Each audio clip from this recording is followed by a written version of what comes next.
जय माता दी दोस्तों, स्वागत है आपका हमारे चैनल शिव उपाय विद ऋचा में। बहुत बहुत आपका स्वागत है।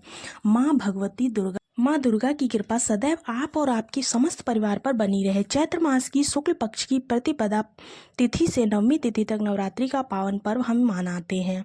नवरात्रि का समय होता है साधना का समय। नवरात्रि के पहले दिन कलश की स्थापना करके माँ दुर्गा का आह्वान करते हैं और फिर 9 दिनों तक विधि विधान से माँ दुर्गा के हर स्वरूप की हम आराधना करते हैं दोस्तों। और नवरात्रि के 9 दिनों में विशेष रूप से मंत्रों की साधना करते हैं। अपनी कामना के अनुसार आप चाहे तो मंत्र जाप भी कर सकते हैं या फिर वैसे भी भगवती जगदम्बा की आराधना कर सकते हैं, ताकि माता की कृपा आपके ऊपर सदैव बनी रहे।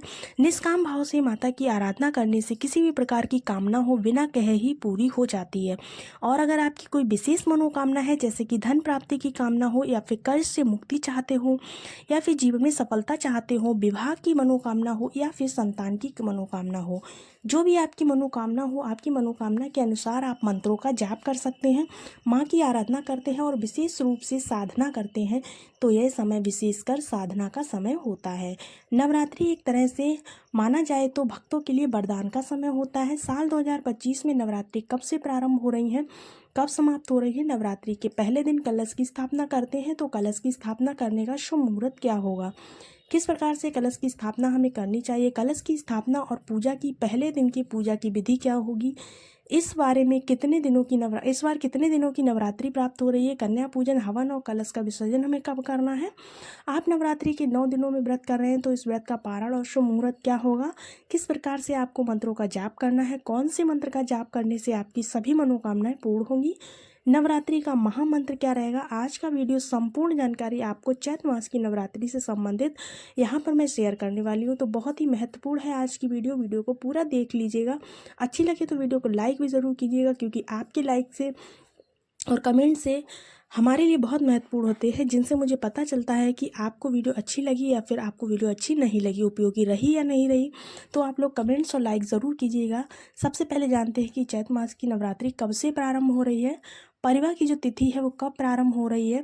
तो देखिएगा, चैत्र मास की शुक्ल पक्ष की परिवा तिथि का प्रारंभ होगा 29 मार्च को शनिवार के दिन शाम को 4:27 पर, और इसका समापन होगा परिवा की तिथि 30 मार्च को दोपहर में 12:49 पर। और परिवा तिथि सूर्योदय काल में हमें प्राप्त हो रही है 30 मार्च को, इसीलिए 30 मार्च 2025 रविवार से। इसलिए दोस्तों, नवरात्रि का प्रारंभ होगा, मतलब घट स्थापना नवरात्रि का जो पहला दिन होगा वो 30 मार्च 2025 को रविवार के दिन से होगा। और चैत्र मास की नवरात्रि के प्रथम दिवस से ही, मतलब परिवा तिथि से ही प्रारंभ हो जाता है। नव सत्संग का जो है 30 मार्च 2025 से हिंदू नववर्ष का प्रारंभ होगा। अब बात करें कलश की स्थापना करने का शुभ मुहूर्त, तो देखिएगा 30 मार्च को कलश की स्थापना करने का शुभ मुहूर्त 6:13 से लेकर 10:22 तक रहेगा। इस समय में आप कलश की स्थापना कर सकते हैं। मान लीजिए कि इस समय में आप कलश की स्थापना नहीं कर पाते हैं किसी भी कारणवश, ऐसे में आपको क्या करना है, अभिजीत मुहूर्त में आप कलश की स्थापना कर सकते हैं। और अभिजीत मुहूर्त जो है वो 12:01 से दोपहर के 12:50 तक रहेगा। कलश की स्थापना आप इस समय भी कर सकते हैं। आपको 2 शुभ मुहूर्त प्राप्त हो रहे हैं, एक तो सुबह का, दूसरा अभिजीत मुहूर्त। दोनों ही श्रेष्ठ है। जो भी समय आपके पूजा के अनुकूल हो आप उस समय कलश की स्थापना कर सकते हो। कलश की स्थापना में शुभ मुहूर्त का ध्यान रखना अर्थात आवश्यक होता है, क्योंकि नवरात्रि एक विशेष पर्व है। अगर हम शुभ मुहूर्त में कलश की स्थापना नहीं करते हैं तो हमें इसका शुभ फल प्राप्त नहीं होता है। अगर आप शुभ मुहूर्त में कलश की स्थापना कर लेते हैं तो आपको इसका शुभ फल प्राप्त होता है। ठीक है ना दोस्तों। इसके बाद में देखिए, इसके साथ ही साथ दोस्तों देखिए, नवरात्रि का मतलब होता है माँ दुर्गा की विशेष नवरात्रि है। लेकिन इस बार नवरात्रि 9 दिन की नहीं है बल्कि 8 दिनों की है। तिथि 6 है नवरात्रि में, इस वजह से नवरात्रि में 1 दिन कम हो रहा है। दिनों की मतलब कि 8 दिनों की नवरात्रि रह रही है। नवरात्रि का प्रारंभ 30 मार्च से है और 6 अप्रैल 2025 को रामनवमी है, मतलब नवमी तिथि 6 अप्रैल 2025 को है। तो 8 ही दिन में आपको प्राप्त हो रहे हैं ये। नवरात्रि की अष्टमी तिथि 5 अप्रैल को है और नवमी तिथि 6 अप्रैल को है। नवरात्रि के ये 2 दिन बहुत ही महत्वपूर्ण होते हैं।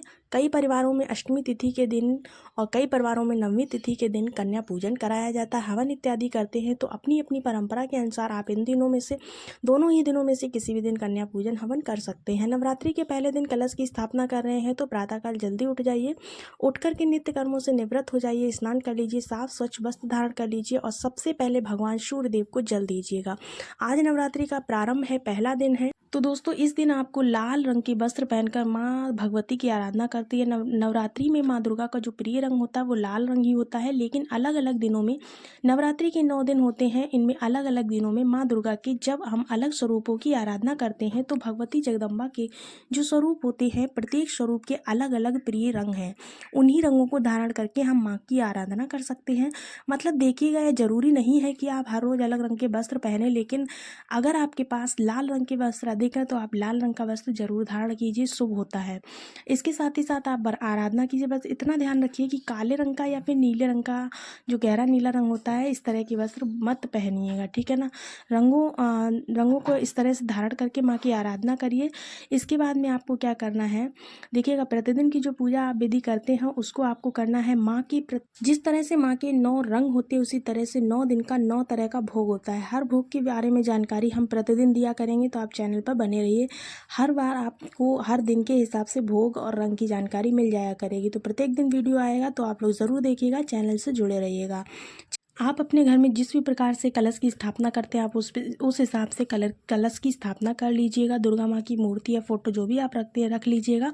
उसके बाद में पूजा प्रारंभ कर दीजिएगा। माँ दुर्गा के दाईं तरफ कलश की स्थापना करनी चाहिए और अपने सामने शुद्ध घी का एक दीपक ज़रूर से प्रज्वलित करना चाहिए। सबसे पहले दीपक ही प्रज्वलित करते हैं, कर्म साक्षी दीपक होता है, और फिर कलश की स्थापना करते हैं। सबसे पहले गौरी गणेश और कलश का पूजन किया जाता है। 9 ग्रहों को मन में ध्यान करके उनकी आराधना करनी चाहिए। इसके बाद में ही आपको माँ भगवती की पूजन विधि विधान के अनुसार करनी चाहिए। तो ये पूरी वीडियो आपकी बहुत ही ज़्यादा उपयोगी रही होगी। होप सो आपको पसंद आई होगी। अगर पसंद आए तो कमेंट्स में जय माता दी ज़रूर लिखिएगा। मिलते हैं अगले वीडियो में, तब तक के लिए राधे राधे, जय माता दी, श्री शिवाय नमस्तुभ्यम।